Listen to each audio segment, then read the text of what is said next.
There is power in stories.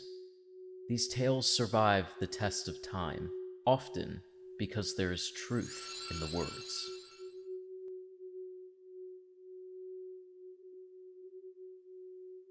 Who is to say our heroes never existed? There is a legend like this about a dragon that the people call Skitty. No one knows where this dragon came from. Perhaps this part of the legend fell away over time. But what we do know is that when Skitty came of age, it was given a task like all creatures of its kind. Some of them moved mountains, or pushed and pulled the tides. Jobs and responsibilities they did not choose, but were given. These creatures, which translations of the legend called sculptors, could not fathom refusing. Who were they to challenge their creators? So together, every sculptor carried out their tasks so that the world could achieve the balance the creators desired.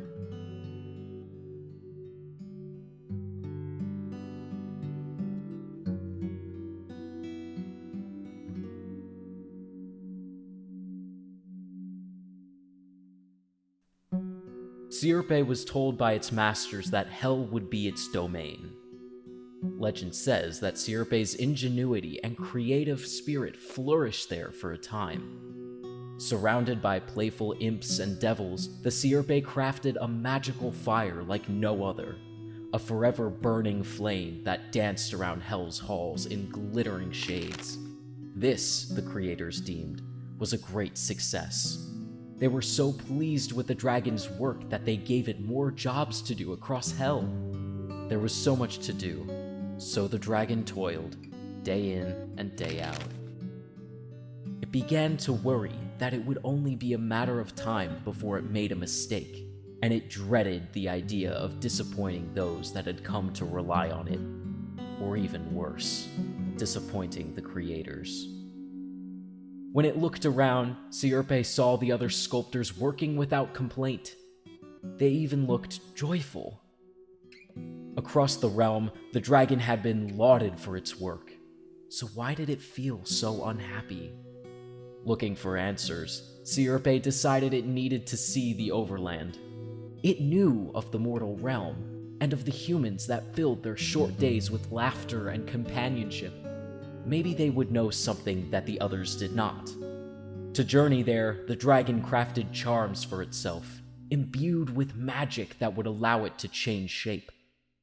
Affixing the charm to its mane, Skitty donned a mortal form and crossed over to the world of the humans.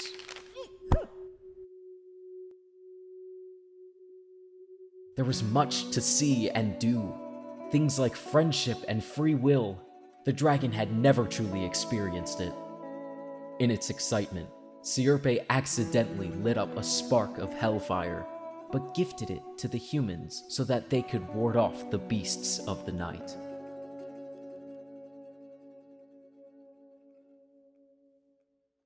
Skitty returned to its world after a long day of making friends, feeling that it had finally met those who truly understood it.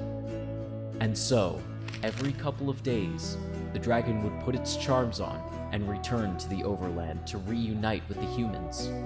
Skitty learned of delicious food, music, fun, games, and art, and most importantly, the idea that you could be whatever you wanted to be.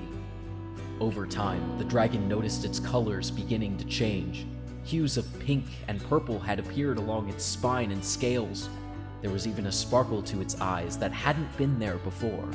It tried in vain to cover these colors up, and eventually the other sculptors began to notice and gossip. The creators found out about the trips to the mortal world.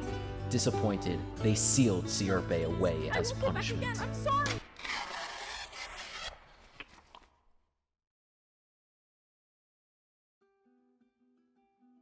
In an attempt to endure this, Skitty focused on its happy memories and crafted a vessel out of them. It poured those feelings, excitement, joy, pride into the vessel, a stout little companion, so that it might relieve the dragon of its loneliness. For a time, it worked. But it also reminded Sirpe of the things it was missing. If it strained hard enough, it could hear the humans wondering where it had gone. The dragon wanted to burst out of its cage, join them. But all it could do was clutch its companion in despair. Weeks had passed in solitude when something happened. There was a stirring in the overworld. The dragon could hear voices, noise, and music. The humans were singing songs and making art, all in hopes that their missing friend would return. Many feelings began to stir inside Sirpe. There was, of course, a sadness of being locked away, but also a fondness in thinking of the friends it made. Unable to hold these feelings back, the dragon suddenly became brighter and more colorful. For the first time, it knew what it wanted to do. It was so full of power and determination that the bars of its cage strained and buckled until they snapped. Sirpe was free!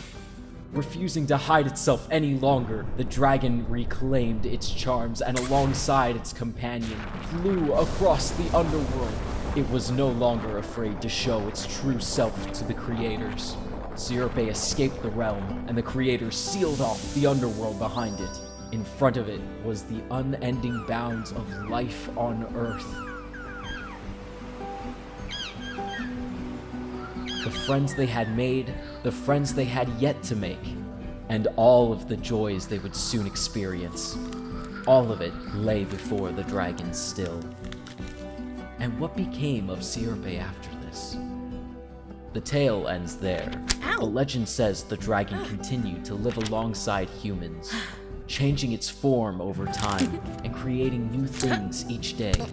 Hey, what the fuck? For all we know, Sirpe and its companion could still be out there to this day.